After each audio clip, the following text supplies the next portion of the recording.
Pilipinas, updated ka na ba? Kahit may mga basher, Chair Lala nanindigan sa desisyon ng MTRCB. Bagamat malinaw naman sa inilabas na official release ng MTRCB ang mga dahilan sa pagsuspinde ng It's Showtime gaya ng mga naunang violation ng programa noong pang January 2023. Patuloy na binabakbakan ng supporters ng noontime show sina Vice Ganda, Vong Navarro, Ann Curtis, Kim Chu at iba pa si Chairwoman Lala Soto. Dinurog sa X or dating Twitter hindi lang ang MTRCB kundi maging si Chair Lala sa mga pagbabatikos ng mga netizens gaya na lang ng pagtetrending ng #AbolishMTRCB na ikinakalat ng Kapamilya fans sa kanilang mga comment. Inilabas rin ng ilan ang mga naunang pahayag ni Lala kaugnay sa gagawin niyang trabaho na ang priority sa regulation at pagpansin sa mga programa para sa kapakanan ng mga bata. Malinaw sa pahayag ni Lala na hindi niya hahayaang palagpasin ang anumang disturbance sa utak ng mga bata.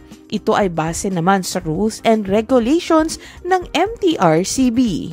Samantala, kung sa X ay binabakbakan ng MTRCB, marami naman ang kumampi kay Chair Lala sa Facebook, kung saan ay umani ito ng pagsang-ayon sa desisyon nila laban sa ABS-CBN noontime show.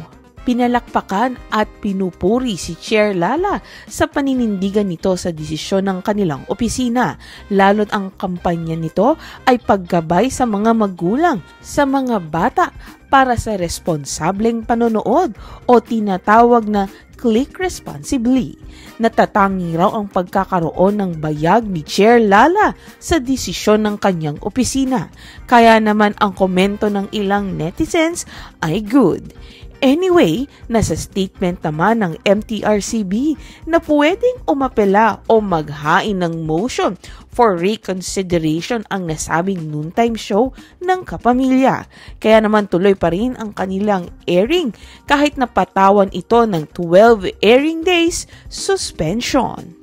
Pilipinas, updated ka na ba? Kahit may mga basher, Chair Lala nanindigan sa desisyon ng MTRCB. Bagamat malinaw naman sa inilabas na official release ng MTRCB ang mga dahilan sa pagsuspinde ng It's Showtime gaya ng mga naunang violation ng programa noong pang January 2023. Patuloy na binabakbakan ng supporters ng noontime show sina Vice Ganda, Vong Navarro, Ann Curtis, Kim Chu at iba pa si Chairwoman Lala Soto.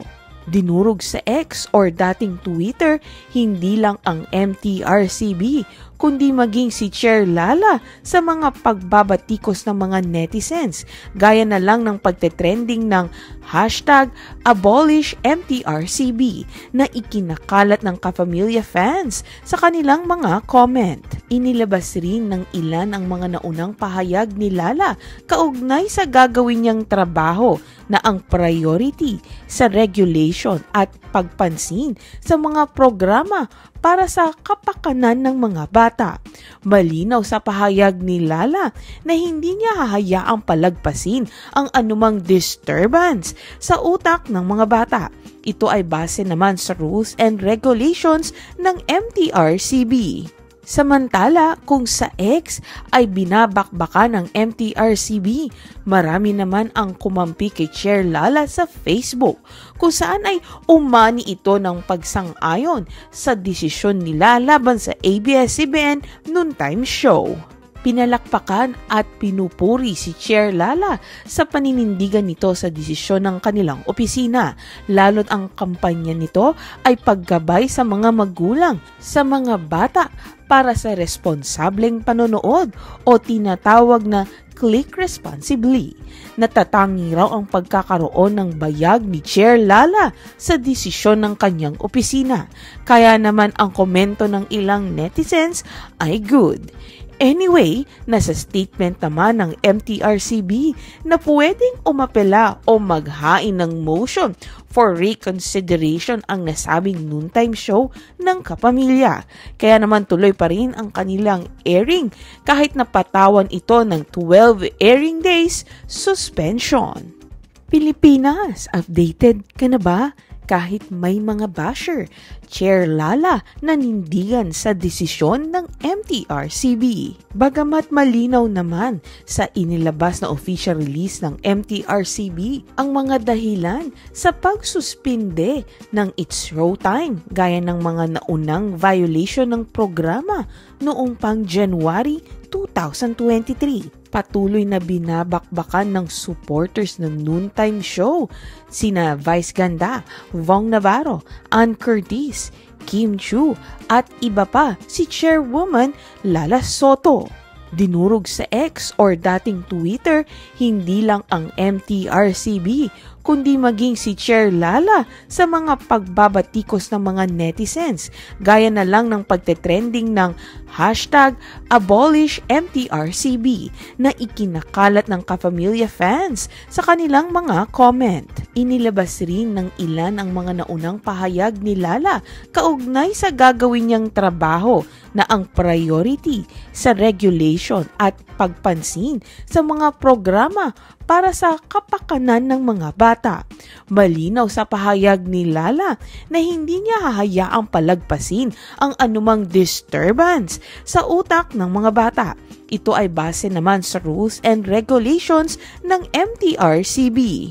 Samantala, kung sa X ay binabakbakan ng MTRCB, marami naman ang kumampi kay Chair Lala sa Facebook, kung saan ay umani ito ng pagsang-ayon sa desisyon nila laban sa ABS-CBN noontime show.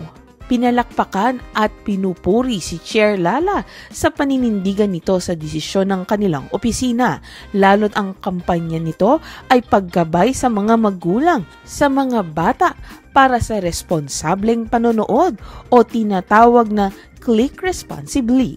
Natatangi raw ang pagkakaroon ng bayag ni Chair Lala sa desisyon ng kanyang opisina, kaya naman ang komento ng ilang netizens ay good. Anyway, nasa statement naman ng MTRCB na pwedeng umapela o maghain ng motion for reconsideration ang nasabing noontime show ng kapamilya. Kaya naman tuloy pa rin ang kanilang airing kahit napatawan ito ng 12 airing days suspension.